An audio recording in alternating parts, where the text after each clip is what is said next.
Hi and welcome to a competitive deck tech video with Thrasius, Vile Smasher and Valakut, a build focused at manually smashing mountains into play and directing damage to opponents' faces until they die. We're never going infinite, we're just dealing a tremendous high amount of damage that will be enough.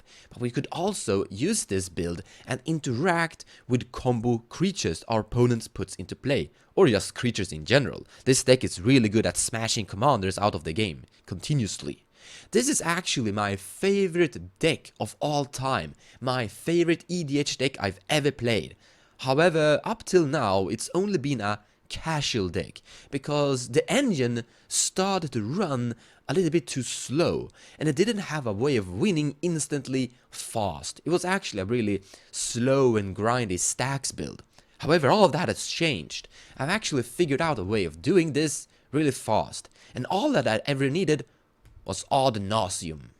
It actually began as a joke, very similar to one of the oldest jokes in EDH, Ashling the Pilgrim and 99 Mountains. But I actually think that my joke is way cooler, so this is actually the main combo of this build. Cast nauseam and start flipping cards off top of your deck, and you lose life equal to that card's converted mana cost, and you can repeat this any number of times.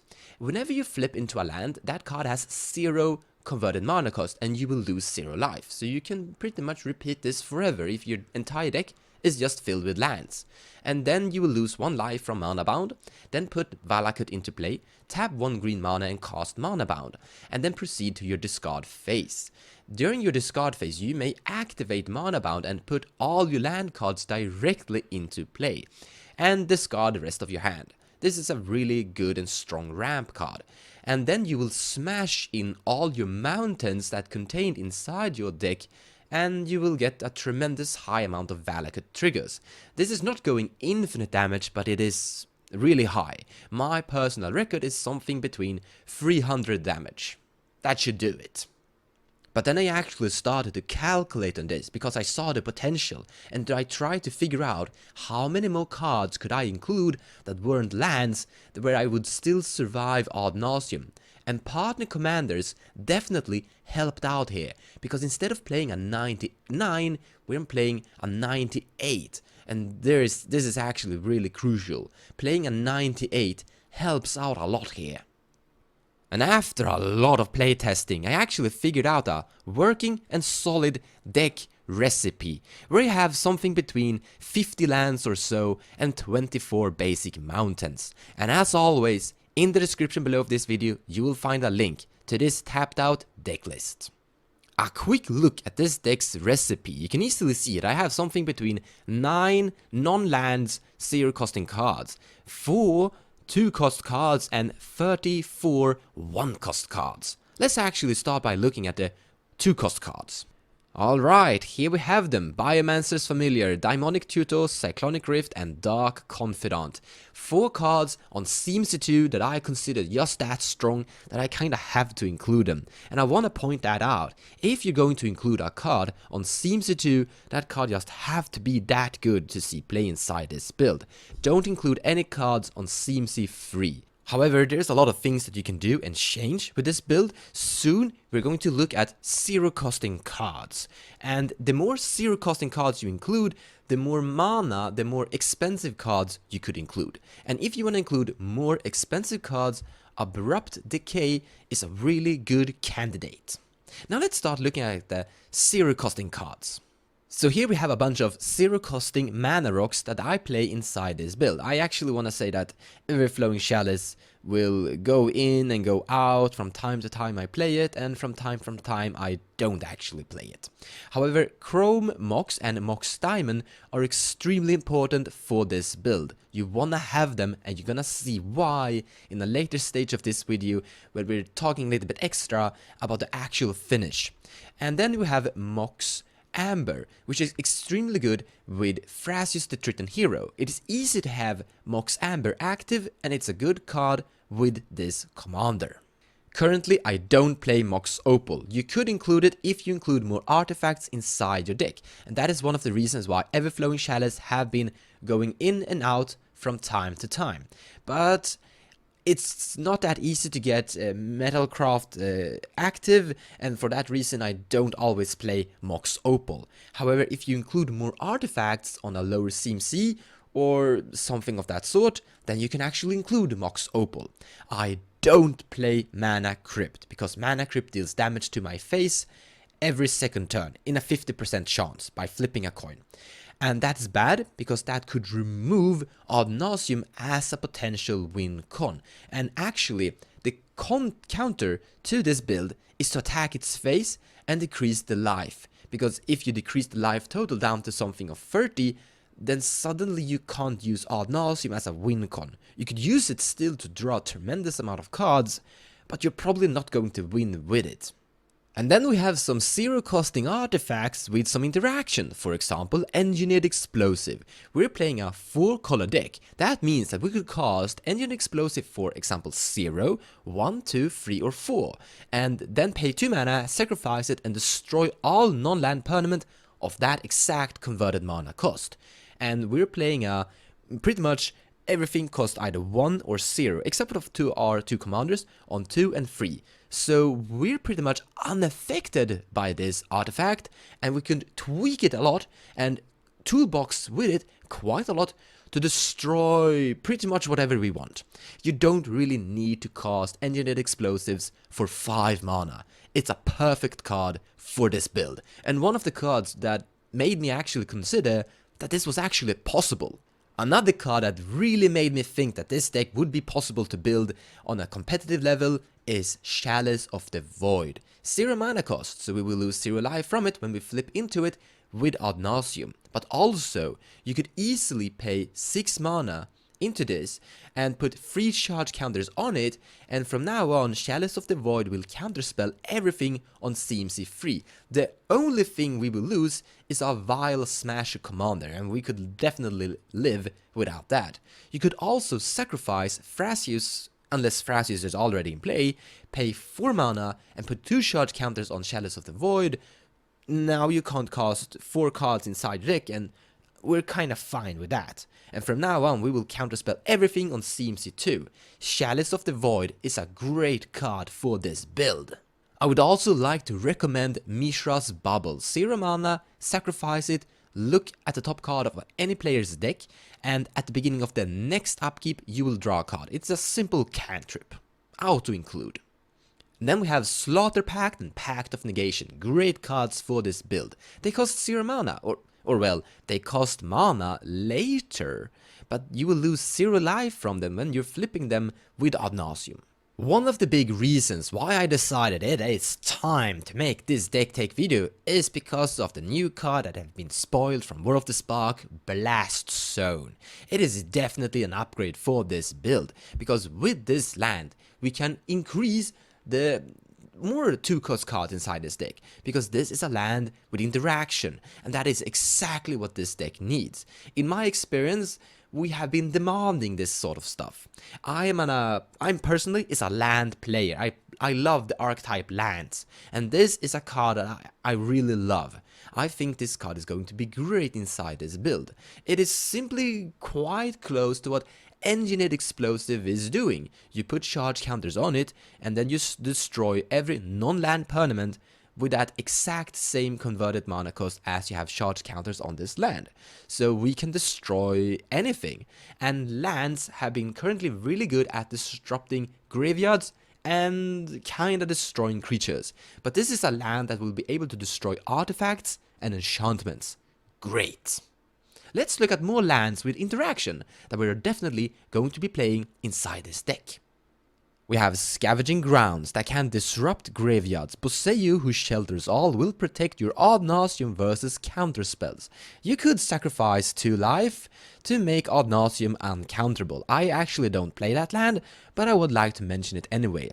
Maze of Ith is a land that will disrupt some creatures that wanna attack and deal damage to a player's face. It could also save our life, so that we could cast Ad Nauseam more expensively.